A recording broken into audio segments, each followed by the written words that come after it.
All right, in this video, we're going to talk about how to create filter views. And so we're going to do that by first looking at some of the filter views I already have created. And so if I click on the drop down next to filter views, and again, if you don't see this icon, it's probably because you're not zoomed out enough. So if I zoom in my screen, zoom in my screen, you see I get a more button, and now that goes away. So it's going to be under more. I failed to talk about that earlier. So if you don't see the filter item, then you can click on more, and you'll see it there. My screen is a large screen, so I have plenty of space on mine. So, but you can also find under data, there's filter, and then here's filter views. So I'm going to click on the drop-down menu, and you see the different views that I've already created. And so these three here, we're going to take a look at. And so they all represent the same filter, but for different assessments. And this is something you can set up in advance. So if you know you're going to give this assessment 3 times, you know your intervention cutoff is going to be 40 points or lower, then you can set up these views before there's even any data in your system, in your spreadsheet. And so, but there's data in mind, obviously. So I'm going to go ahead and click on this first one, and you see it sorts it by this column and any score lower than 40. So these are my intervention kiddos based on my pre-assessment. Okay. I've given my midterm or mid-assessment and see where they are after this. These kids still need assistance because they're still in the intervention category based off of that particular assessment. So we have some more teaching going on, and I have my final assessment, and let's see where they are. Well, Charles is still struggling, so he's the only student that is below 40% on this particular assessment or standard.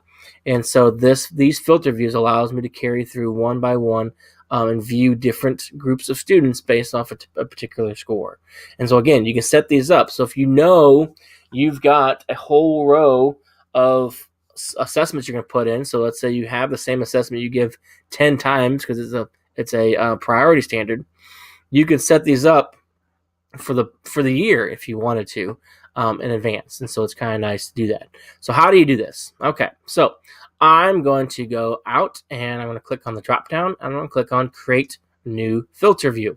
And so as soon as you get into filter views, you notice you get a solid gray bar around all of your data, and letting you know that you are in a filter view.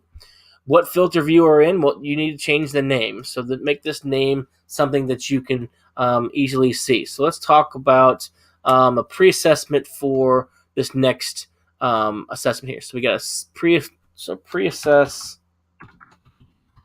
for 5.NF.A.2. Okay, so that is my what should I call it? My range. What am I going to look at? I want to look at that particular column. So I'm going to say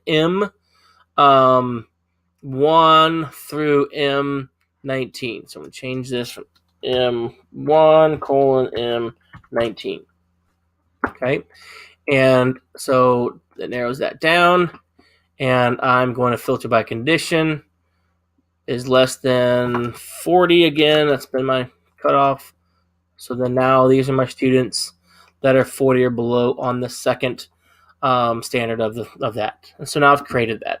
Now what's nice, if I wanted to go ahead and create this again, I can click on the cog over here and click duplicate.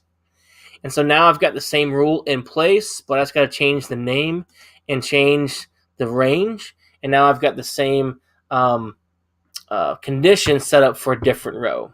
And so it's kind of nice to be able to do that. So there's quickly how you can kind of set up your own filter views. Go ahead and take some time to set up some of, give it a try.